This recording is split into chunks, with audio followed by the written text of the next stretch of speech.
ஐஐடிஸ்ல படிக்கணும்னு எத்தனை பேருக்கு கனவு இருந்தாலும் 85% of the physics chemistry maths அதாவது பிசிஎம் எடுத்த ஸ்டூடெண்ட்ஸ்க்கு வந்து ஐஐடி அதாவது ஜேஇ எக்ஸாம்லாம் ரொம்ப கஷ்டம்பா, நம்மளால முடியாது, முதல்ல பப்ளிக் ஃபோக்கஸ் பண்ணுவோம், இதெல்லாம் அப்புறம் பார்த்துக்கலாம் அப்படின்னு சொல்லிடுறாங்க. ஸோ இப்போ நமக்கு இருக்கிற கன்ஃபியூஷன்ஸ் என்ன அப்படின்னு பார்த்தீங்கன்னா, இல்லை ரொம்ப ரொம்ப கஷ்டப்பட்டு ஃபுல்லாக ஹார்ட் ஒர்க் பண்ணி கரெக்டாக நம்ம ஜேஇக்கு ப்ரிப்பேர் பண்ணலாமா, இல்லை ஜேஇக்கு அடுத்த லெவலில் இருக்கிற BITSAT, VIT, SRM, SSN, Amrita இந்த மாதிரி என்ட்ரன்ஸ் எக்ஸாமினேஷன்ஸ்லாம் நம்ம படிக்கலாமா, இப்போவே அதாவது நம்ம 11th படிக்கிறப்பவே கூடவே சேர்ந்து இந்த என்ட்ரன்ஸ் எக்ஸாமினேஷன்ஸ்லாம் ப்ரிப்பேர் பண்ணலாமா, இல்ல பப்ளிக் எக்ஸாம்லாம் முடிச்சுட்டு ஆனுவல் லீவ்ல வந்து படிச்சுக்கலாமா, இந்த மாதிரி நிறைய கன்ஃபியூஷன்ஸ் எல்லாமே இருக்கு இல்லையா. ஸோ இது எல்லாம் தான் இந்த வீடியோல நம்ம இப்போ அட்ரஸ் பண்ண போறோம். ஸோ அதெல்லாம் ஸ்டார்ட் பண்றதுக்கு முன்னாடி எத்தனை பேருக்கு இதெல்லாம் ஃபீல் ஆகுது, 10th ரொம்ப பேசிக்கா இருக்கிறதுனால எல்லாருமே படிச்சுட்டு வந்துட்டோம், 11th வந்த உடனே இது என்னடா ரொம்ப காம்ப்ளெக்ஸா இருக்கு, ரொம்ப டிஃபிகல்ட்டா இருக்கு அப்படின்னு யாரெல்லாம் நினைக்கிறீங்க, அதை ஃபர்ஸ்ட் கமெண்ட்ல சொல்லுங்க. 10th இருந்து 11th வந்துட்டாலே இந்த 3 டிஃபரன்சஸ் நம்மளுக்கு தெரியணும், இல்ல தெரிஞ்சே ஆகணும். ஃபர்ஸ்ட் டிஃபரன்ஸ் நீங்க தெரிஞ்சுக்க வேண்டியது studying versus learning. So 10th வரைக்கும் நம்ம வந்து படிச்சிருப்போம், நேருக்கு ஒரு கொஸ்டின்ஸ் இருக்கு, புக் பேக் இருக்கு, புக் சைட் இருக்கு, இதெல்லாம் படிச்சு எக்ஸாம்ல போய் நல்லா எழுதி மார்க்கும் வாங்கிட்டோம்.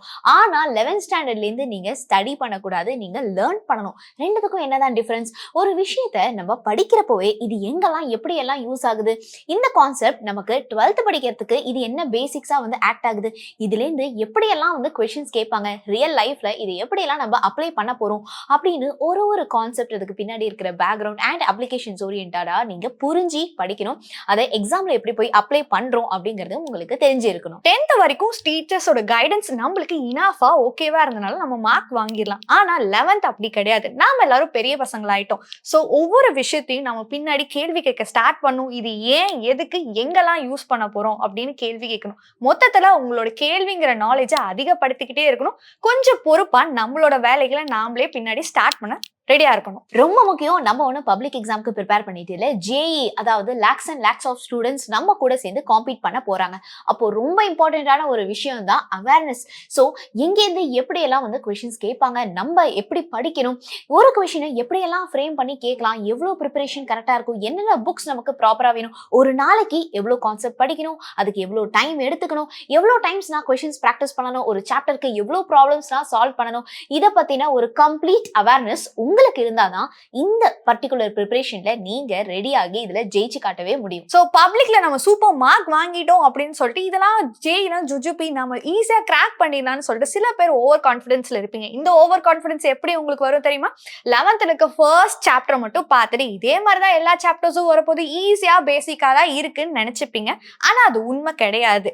அதே மாதிரி சில பேர் அவங்களுக்கு ஜெய் கிராக் பண்றதுக்கு ஸ்கில்ஸ் இருக்கும், நாலேஜ் இருக்கும், ஆனாலும் ஜெய் ரொம்ப கஷ்டம்னு அவங்களே நினைச்சுக்கிட்டு அவங்கள அண்டர் கான்ஃபிடன்ஸாவும் வச்சுப்பாங்க. இது ரெண்டுமே கூடாது. ஒரு ரைட் அமௌண்ட் ஆஃப் கான்ஃபிடன்ஸ் நம்மளுக்கு தேவைப்படுது. இந்த ரைட் அமௌண்ட் ஆஃப் கான்ஃபிடன்ஸை நம்ம கெயின் பண்றதுக்கு நமக்கு ஒரு ப்ராப்பரான கைடன்ஸ் வந்து வேணும். ஒரு ப்ராப்பர் கைடன்ஸ் இருந்தாலே என்ன டைம்ல என்ன படிக்கணும், எப்படி படிக்கணும், எவ்வளவு கொஸ்டின்ஸ் பிராக்டிஸ் பண்ணணும் அப்படிங்கிறது எல்லாத்துலயுமே நமக்கு ஒரு கிளாரிட்டி கிடைக்கும். கரெக்டான டைரக்ஷன்ல கரெக்டான ப்ராப்பர் மெத்தட் நம்ம ஃபாலோ பண்ணா மட்டும்தான் கரெக்டான லெவல் ஆஃப் கான்ஃபிடன்ஸை நம்ம அச்சீவ் பண்ணி இந்த ஜெர்னில வின் பண்ணவே முடியும். ஸோ ஃபர்ஸ்ட் சொன்ன மாதிரி ஃபர்ஸ்ட் சாப்டர்ஸ் எல்லாமே பேசிக்கா இருக்கு, ஈஸியா இருக்குன்னு ஜாலியா படிச்சிடலாம். ஆனா இந்த பேசிக் சாப்டர்ஸ் தான் உங்களுக்கு 2 வருஷம் பின்னாடி வரப்போகுது. இந்த சாப்டர் நம்ம எப்படி படிக்கணும்னா, எப்ப கேட்டாலும் நம்மளுக்கு ஞாபகம் இருக்கணும், இந்த சாப்டரை எப்படி புரட்டி போட்டாலும் நம்மளால ஆன்சர் பண்ண முடியற மாதிரி நம்ம படிக்கணும். ஸோ இந்த பேசிக் சாப்டர்ஸ் வந்து 12th கூட எல்லாம் எப்படி லிங்க் ஆகுது அண்ட் 11thலயும் வேற சாப்டர்ஸ் கூட எல்லாம் எப்படி லிங்க் ஆகுது அதையும் தெரிஞ்சு படிக்க ஸ்டார்ட் பண்ணணும். இதெல்லாம் நாங்க எப்படி தெரிஞ்சுக்கிறது அப்படின்னா, ஒண்ணுமே கவலை இல்லை, நம்ம 100 லேர்னிங் ஆப்ல இதுக்கான கிளாஸஸ் எல்லாமே போயிட்டு இருக்கு. அதாவது 11th கூடவே சேர்ந்து நீங்க நீட்டுக்கு எப்படி ப்ரிப்பேர் பண்றது, ஜேஇக்கு எப்படி ப்ரிப்பேர் பண்றது, இதை பத்தின இன்டிகிரேட்டட் கோர்சஸ் வந்து ஆல்ரெடி ஸ்டார்ட் பண்ணிட்டோம். இன்னும் ஜாயின் பண்ணல அப்படின்னா கண்டிப்பா வந்து ட்ரை பண்ணி பாருங்க. அண்ட் இப்போ நீங்க எக்ஸாம் லெவல் வந்து கண்டிப்பா தெரிஞ்சிருக்கணும், உங்களுடைய லெவல் என்ன, ஓகே, நீங்க இந்த ப்ரிப்பரேஷன் லெவல்ல எங்க இருக்கீங்க அண்ட் எக்ஸாமோட லெவல் எங்க இருக்கு. நம்ம public exam and then JEE exam ரெண்டுமே 2 டிஃபரெண்ட் டைரக்ஷன்ஸ். பப்ளிக் எக்ஸாம்க்கு நீங்க 11th போர்ஷன் மட்டும் தான் படிப்பீங்க, 12th போர்ஷன்ஸ் மட்டும் தான் படிக்கிறீங்க, புக்ல சப்ஜெக்டிவா இருக்கும், ஒரு கொஸ்டின் படிக்கிறீங்க எழுதினா ஆன்சர் கிடைச்சிடும்.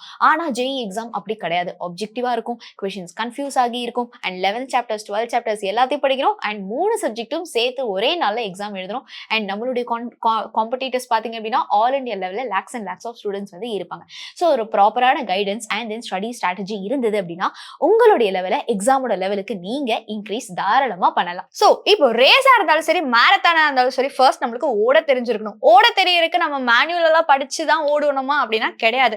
ஓடுறதுக்கு நம்மளுக்கு ஸ்ட்ரென்த் வேணும். ரேஸ்னா அதுக்கேற்ற ஸ்ட்ரென்த்தும், மாரத்தானா வேற லெவலான ஸ்ட்ரென்த்தும் இருந்தாதான் நம்மளால ஃபுல் மாரத்தானே ஓட முடியும்.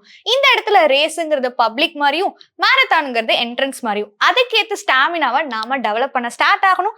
அந்த ஸ்டாமினாலாம் உங்களுக்கு வேணும் அப்படின்னா மறக்காம நம்ம சேனலை சப்ஸ்கிரைப் பண்ணிக்கோங்க. அண்ட் நம்ம ஆப் கிளாஸ்லயும் உங்களுக்கு வேணும்னா தாராளமா ஜாயின் பண்ணலாம். சோ இதெல்லாம் தாண்டி வேற ஏதாவது டிப்ஸ் அண்ட் ட்ரிக்ஸ்லாம் உங்களுக்கு வேணும்னாலும் மறக்காம கமெண்ட் பண்ணுங்க. ஒவ்வொரு சாப்டருக்கும் ஒவ்வொரு டிப்ஸ் அண்ட் ட்ரிக்ஸ் இருக்கு.